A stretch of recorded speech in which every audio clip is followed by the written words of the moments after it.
Assalamualaikum warahmatullahi wabarakatuh. Kali ini kita akan isi lagi konten playlist Rocky Gerung Watch bersama Profesor Akal Sehat secara definisi filsafat, logika, khususnya logika dia sendiri. Oke, kali ini videonya singkat saja. Banyak sekali video Bang Rocky Gerung yang ada di YouTube, dan banyak juga yang sudah dihak ciptakan oleh masing-masing pihak terkait. Nah, kali ini akan kita bedah video singkat ini ketika beliau bicara tentang qalbu. Oke ya, kita play dari sekarang.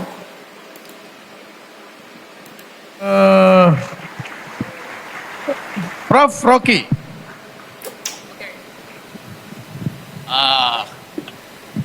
Saya kalau moderatornya Diki Akmar, saya selalu berupaya untuk melampaui kecerdasannya nih. Anda bayangkan Diki Akmar ini diperkenalkan sebagai pengusaha, tapi sebetulnya itu yang dikenal oleh publik karena dia ada di mana-mana tuh. Dia ajak saya diskusi dengan kalangan pengusaha Tokyo tentang potensi dari biomass. Dia presentasi dengan tanpa hambatan itu memperlihatkan bagaimana potensi biomass lewat cangkang sawit itu bisa menghindar dari jebakan regulasi Eropa tuh, karena dianggap cangkang itu bukan turunan primer, bukan derivatif primer dari kerusakan lingkungan. Itu cerdik betul, dan dia memang IQ-nya saya kira 320 tuh.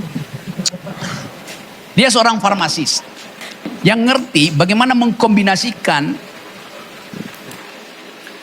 Bang Rocky ini banyak sekali bahasanya, karena dia sering diskusi dan dia punya modal mempelajari beberapa banyak bidang dulu, apalagi kuliah hukum, hubungan internasional, ekonomi, filsafat, ya kan. Sekarang dia bicara maksudnya diajak diskusi soal biomass. Maksud gua begini ya, sebenarnya banyak orang punya kecerdasan, paham segala konteks permasalahan, bisa membedahnya mendalam gitu.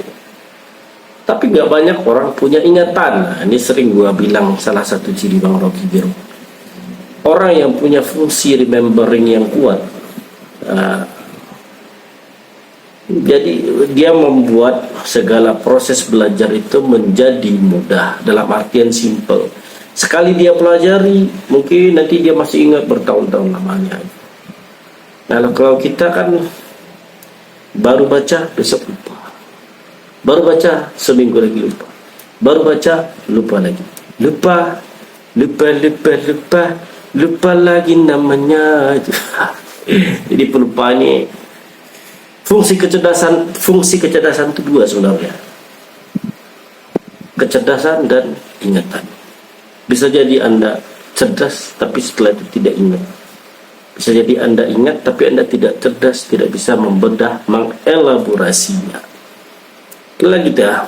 Unsur-unsur kimia supaya jadi obat, bukan jadi racun. Dan saya kira ada anak-anak kimia di sini kan. Pikiran Diki itu, pikiran moderator saya ini, dia sebetulnya dia distributor akal sehat. Dia berupaya untuk membawa kita, bangsa ini, mengenal lebih banyak tentang cara berpikir kritis. Tadi dengan sinopsis yang pendek di dalam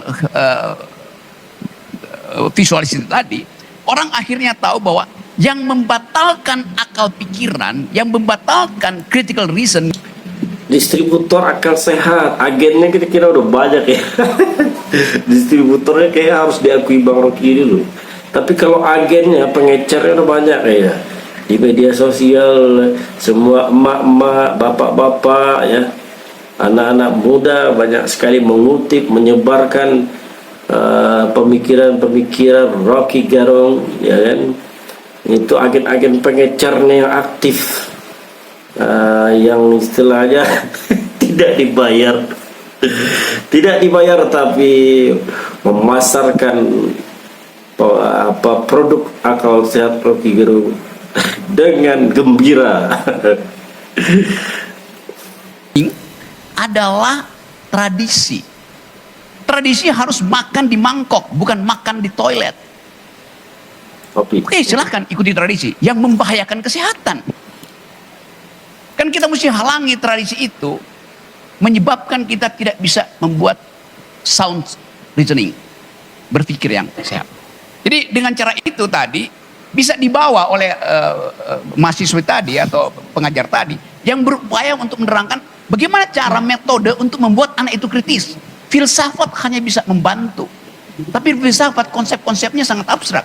Yang diterangkan oleh Diki tadi itulah philosophy in the making. Anda mau pilih apa, nak? Makan bakso yang penuh kuman atau makan bakso di dalam mangkok yang berbentuk toilet tapi bersih?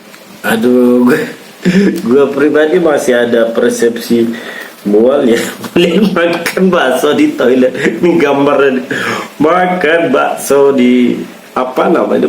Ini bukan toilet ya, toilet ya WC ya. Ini apa sih namanya tempat nya ini apa sih namanya? Toilet apa ya? Itu mengganggu si anak untuk berpikir. Kenapa selama ini ada yang pernah nih makan bakso itu ini? harus di dalam mangkok gitu? Bukankah bentuk dari toilet juga itu semacam bowl, mangkok juga? Hanya persepsi kita yang menerangkan bahwa toilet itu jorok. Kenapa? Karena kita nggak pernah membersihkan toilet. Persepsi. Yang harus bersihkan toilet Erick Thohir. Kena lagi Erick Thohir. Dia nggak peduli. Jadi kira-kira itu pikirannya. Jadi saya senang ada dikit teman bertengkar saya di tingkat pikiran sebetulnya. Jadi saya balik lagi pada problem negeri ini. Kita kehilangan kemampuan untuk mengucapkan pikiran karena dihalangi oleh feodalisme. Sopan santun itu adalah cara untuk menghalangi orang berpikir kritis. Otak kita tidak didesain untuk sopan santun. Sopan santun itu adalah bahasa tubuh, bukan bahasa otak. Itu bedanya. Saya bersopan santun pada orang yang lebih tua. Tapi kalau bertengkar, tidak boleh kesopan santunan itu mencegah saya mengedit pikiran saya. Kalau enggak, palsu yang keluar kalimat saya tuh. Ini sebenarnya bahasan, saya nggak tahu apakah sopan santun itu letterlek ditafsirkan dalam Islam adab ya. Sebab dalam Islam itu ada bahasan adab sebelum kita belajar ilmu gitu. Nah, cuman ini ya lagi-lagi kaitannya bukan ke sana gitu. Kaitan Bang Rocky ini sebenarnya apa ya? Saya rasa dia sebenarnya tidak begitu mempermasalahkan sopan santun yang sudah beredar di masyarakat ya, adab atau apa. Sebenarnya dia tidak terlalu mempermasalahkan itu menurut saya, karena dia juga tahu local wisdom di mana masyarakat itu cerdas memproduksi semacam etika budaya individu dan interaksinya dalam masyarakat yang dia terinternalisasi dan terakulturasi dalam masyarakat. Jadi saya yakin dia sebenarnya tidak mempermasalahkan soal sopan santun. Tapi berhubung dia di analisis politiknya diserang oleh politisi yang menjadi objek kritikannya dengan sopan santun, kurang moral, kurang apa, jadinya dia bahas itu gitu. Karena kadang-kadang kita lucu melihat politisi, karena kalau kita mau jujur, politisi itu adalah salah satu makhluk yang paling tidak sopan. Bayangkan kalau dia masa calon presiden, calon gubernur, calon wali kota, calon caleg dan segala macam. Salah satu bentuk ketidaksopanan mereka aja, naruh baliho, stiker itu sembarangan, main tempel di rumah orang, main tempel di mobil orang, main tempel di halaman orang. Ini kan polisi lingkungan kita, sesuatu yang awalnya terlihat asri gitu ya. Salah satu contoh, ada seorang ustadz saya kenal, dia main ke objek wisata baru minggu kemarin. Tiba-tiba di seluruh objek wisata semua udah ada spanduk-spanduk caleg, baliho-baliho caleg. Terus dia bikin status di Facebook, gini amat pemandangan sampai lokasi wisata pun dipasang-pasang fotokan dia. Belum lagi politisi itu misalnya bikin konser-konser, bikin sound system yang keras-keras sehingga warga kampung terganggu. Ya, politisi adalah salah satu makhluk yang tidak sopan, sangat tidak sopan, tetapi paling marah kalau dianggap tidak sopan. Itulah dia. Apalagi kalau dia sudah berkuasa, lebih ngeri lagi, seakan-akan dia makhluk paling beradab. Kalau bahasa Bang Iwan Fals, urus saja moralmu, urus saja akhlakmu, apa? Nah, gitulah. Intinya mungkin seperti yang Bang Iwan bilang, dunia politik, dunia bintang, dunia pesta poranya para binatang. Wah, itu udah keren banget untuk mewakili bahwa para politisi adalah kalangan yang salah satunya, anggapanlah oknum ya, yang sangat tidak sopan. Jadi kalau begitu Bang Rocky mengkritik gini bilang tidak sopan, ya wajar dia marah kan. Padahal kalau nggak diserang soal sopan santun, mah dia mantap-mantap aja dengan isu sopan santun tuh, gue kira ya. Itu yang diterangkan oleh Pak Jokowi. Jangan, kalau mau kritik jangan kasar dong. Oke. Supaya kritik tidak tiba, maka sesopan-sopannya. Cara paling sopan adalah jangan kritik. Konyol. Jadi poin kita tadi. Nah ini kan Baroki kritik harus sopan, kata Pak Jokowi kan gitu dia bilang. Ya Pak Jokowi sendiri kita sering menasihati soal sopan santun, adab ya. Tapi ya apa yang beliau lakukan kan kita juga sudah sama-sama tahu kan sebagai presiden. Mahasiswa intelektual dinyatakan sebagai orang yang berpikir, thinking person. Itu juga yang mendasari kenapa Nabi Muhammad mengajak orang bertengkar di dalam pikiran itu. Dia nggak pernah putuskan sesuatu tanpa menerangkan asbabul nusul. Menarik ya, beliau mengangkat nama Nabi Muhammad nih, ya kan? Keren juga nih Bang Rocky nih. Dia dengan bacaan yang luas tuh dia nggak segan-segan, padahal non muslim lah, non muslim, tapi dia mencoba untuk masuk ke berbagai pola pembahasan. Nah, Usul dari dalilnya. Ada alasan kenapa ayat turun. Ada alasan kenapa ini haram, ini halal itu. Di situ ada pertengkaran pikiran yang diam-diam sebetulnya dihalangi sekarang. asbabul nuzul kita tahu ya, ada dua. Asbabul nuzul, ada asbabul wurud. Setahu saya nih ya, saya juga bukan orang alim. Asbabul nuzul yang berkaitan dengan turunnya ayat-ayat Al-Quran itu sebab-sebabnya apa, dan asbabul wurud itu sebab-sebab hadis Nabi bersabda seputar itu apa gitu. Jadi saya ingin perlihatkan bahwa ada kesempatan bangsa ini untuk mengucapkan pikiran. Dan di dalam Muslim, dalam Islam bahkan ada fasilitas untuk mendamaikan antara emosi, antara passion dan reason. Namanya kolbu. Kolbu itu kemampuan untuk mengindahkan kemarahan intelektual dan dorongan emosional. Jadi kalau kita tanya, Anda pernah nggak? Di dalam Islam adalah sebuah hal yang apa, termasuk intinya tubuh ya. Kalau kita lihat hadis kolbu itu adalah segumpal daging ya, segumpal daging. Secara definitif kalau yang fisik ada yang mendefinisikan ke jantung, dan ada juga yang ke hati nurani. Ini kita lihat hadisnya, Nabi Muhammad SAW sabda, ingatlah bahwa di dalam jasad itu ada segumpal daging, ya, di dalam tubuh kita ini ada segumpal daging.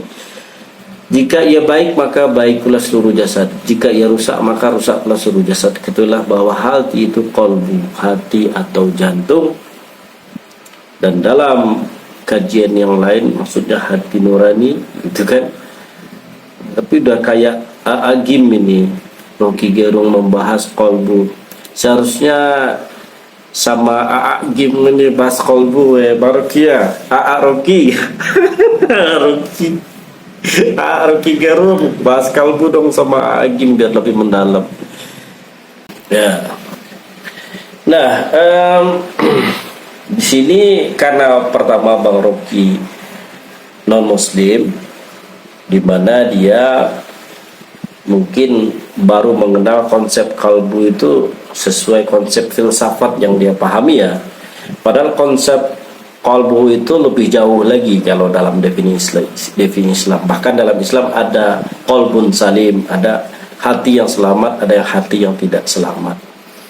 Bahkan dalam perspektif yang lebih mendalam lagi, tanda seseorang itu sehat akalnya, sehat pikirannya, sehat hatinya itu jauh hatinya itu dari syubhat, ya kan?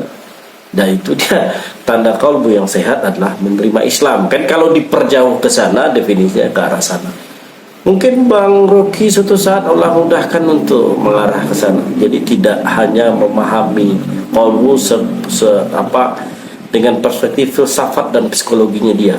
Jadi ketika dia bicara soal emosi, saya sangat yakin yang dia maksudkan adalah dalam definisi psikologi. Emosi dasar kayak marah, benci, apa macamnya ya. Kalau kita tanya, Anda pernah nggak memakai kolbu? Enggak. Kenapa? Karena Anda takut berdebat. Takut menghina orang. Takut menjelekkan pemerintah. Artinya, Anda tidak paham bahwa diri Anda dibekali oleh kemampuan reflektif. Kemampuan reflektif itu tidak perlu diatur di dalam undang-undang. Sekarang ada KUHP baru, mengkritik presiden kena delik. Dasarnya apa mengkritik presiden kena delik? Jadi kita mempersonifikasikan presiden seolah dia makhluk moral. Presiden itu bukan makhluk moral, dia makhluk fungsional. Jokowi, SBY adalah makhluk moral. Presiden Jokowi, Presiden SBY bukan makhluk moral. Presiden itu adalah fungsi, institusi. Ngapain hormati institusi? Kemudian di sini dia ngarahkan ke kritik presiden, suatu kecerdasan reflektif. Seseorang bisa merefleksikan apa yang dia pikirkan, bisa menilai, bisa mengevaluasi gitu, yang tidak boleh dihalangi. Adapun kritik dia, dan di sini unik, dia memberi pemahaman ke kita dalam konteks negara demokrasi, presiden itu bukan sumber moral, tetapi tugas fungsional, gitu. Sebatas fungsi sebagai apa ya presiden. Bukan berarti kemudian dia menjadi pengatur moral, bukan menjadi dia bersifat melampaui dari dirinya sendiri. Dia menjadi sensitif gitu, sangat takut dikritik atau apa gitu. Padahal fungsinya dia presiden, dia digaji. Nah, soal kritik pemerintah ini saya rasa nanti dalam pendalaman politik Islam pasti terbedakan sikap terhadap presiden yang fungsionalis itu dengan sikap terhadap ulil amri ya, berbeda ya. Kalau pemerintahnya bersyariat Islam tuh tata hukumnya berbeda lagi di dalam Islam.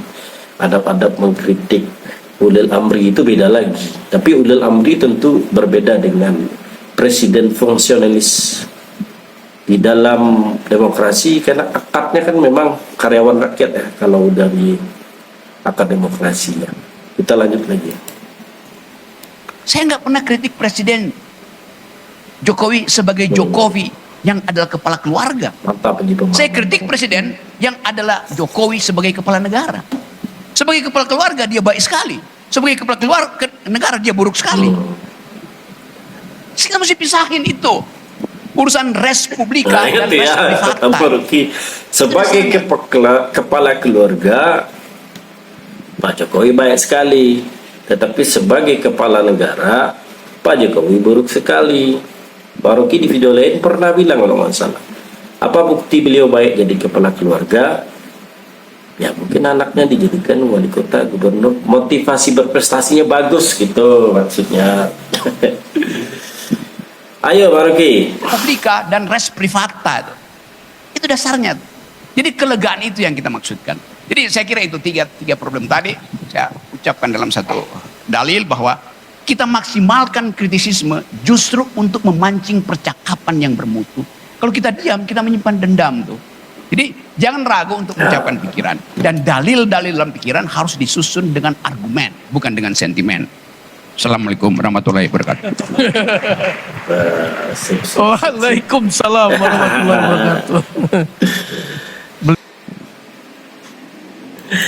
Kalau dalam adab yang diperintahkan Nabi ya, ketika non muslim mengucapkan salam, Assalamualaikum warahmatullahi wabarakatuh, itu dijawab aja Waalaikum. Tetapi dulu di hadis Yahudi itu kalau nggak salah ya, terdengar sama Aisyah kalau nggak salah ya, dia mengucapkan bukan Assalamualaikum. Kalau Bang Rocky kan jelas tadi bilangnya Assalamualaikum.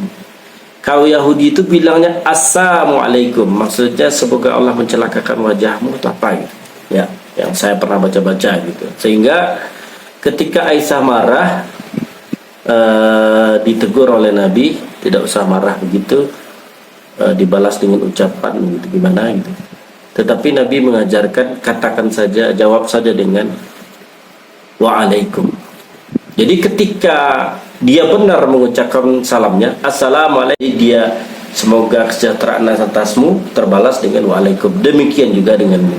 Tapi kalau dia berdoa yang buruk kepada kita orang Islam, Assalamualaikum, semoga Allah memburukkan wajahmu atau menghinakan wajahmu atau apalah, saya lupa khusus artinya ya. Itu dengan menjawab Waalaikum sudah balik lagi jadi senjata makan tuan. Kalaupun dia ngasih bunga, bunganya dapat sama tuannya lagi. Kalaupun dia ngasih senjata, senjata balik ke dia lagi gitu. Oke, ini menarik ya. Ada beberapa pelajaran yang dapat kita ambil. Pertama, mestinya kita apresiasi Bang Rocky Gerung ya, menggunakan istilah kolbu yang kita pun mungkin malas mengkajinya gitu. Maksudnya lalai dalam mengkajinya apa sih kolbu. Ternyata Bang Rocky Gerung itu punya perhatian yang sangat besar sekali. Saya pernah melihat video dia juga di yang bahas kolbu gitu. Ketika dia menjelaskan fenomena perilaku tertentu gitu kan, terus dia bilang yang paling mantap tuh istilah tuh kolbu ya. Ayo Bang Rocky pelajari lagu ada hati yang selamat, hati yang tidak selamat. Bang Rocky mantap nih mikirnya nih. Ya itu yang pertama. Yang kedua, dia jelaskan bahwa presiden dalam negara demokrasi itu dia fungsionalis gitu. Fungsi lembaga, institusi bisa berganti-ganti, bisa diubah karena dia digaji. Jadi kalau bersifat seakan-akan penentu moral, seakan-akan segala aturan main harus mengikuti aturan main dia gitu. Negara mau diakalin seperti keinginan dia, harapan-harapan dia nggak bisa. Dia posisi dia di negara ini fungsi gitu. Dia digaji oleh rakyat, dipilih oleh rakyat. Dia minta-minta dulu jabatan, baru diberikan oleh rakyat jabatan. Dan fungsinya adalah untuk melayani rakyat. Oke, terima kasih Bang Rocky.